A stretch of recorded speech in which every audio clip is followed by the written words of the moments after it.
श्रीगुरुभ्यो नमः। हरिः ओम्। पीवो नागोरगिवृधः सुमेधाः श्वेतस्य शक्तिनिगितामभिश्रीः ते वायवे समनसोऽभितस्थुः विश्वे नरस्वपद्यानि चक्रुः रायेण यञ्जज्ञतो रोदसी उभे राये देवी धिषनाथादिदेवम् अथा वायुर्नियुतः षष्ठत स्वाहा उत श्वेतं वसुधिर्निरेगे आवायो प्रयाभिः प्रवायुमच्छा बृहती मनीषा बृहद्रयिं विश्ववारागोरथप्रा द्युदद्यामानियुतः पद्यमानः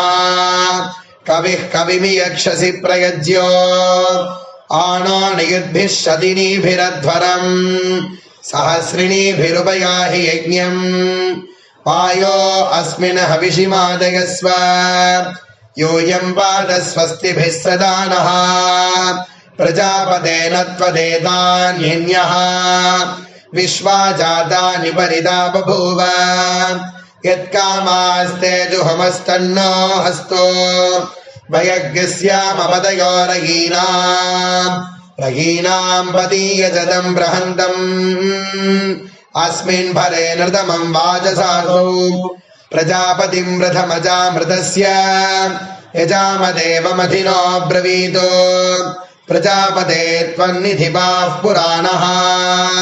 देवानाम् पिता च निता प्रजानाम् पतिर्विश्वस्य जगतः परस्वाहा हविर्नो देव विहवे जुषस्व तवे मे लोका प्रदिशो दिशश्च परावतो निवद उद्वतश्च प्रजापते विश्वसिर्जीवधन्य इदन्नो देव प्रतिहर्य हव्यम्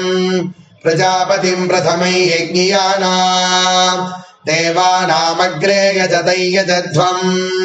स नो ददातु द्रविणगुम् सुवीर्यम्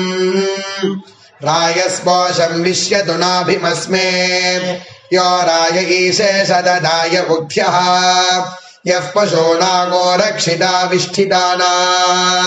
प्रजापतिः प्रथमजारदस्य ओ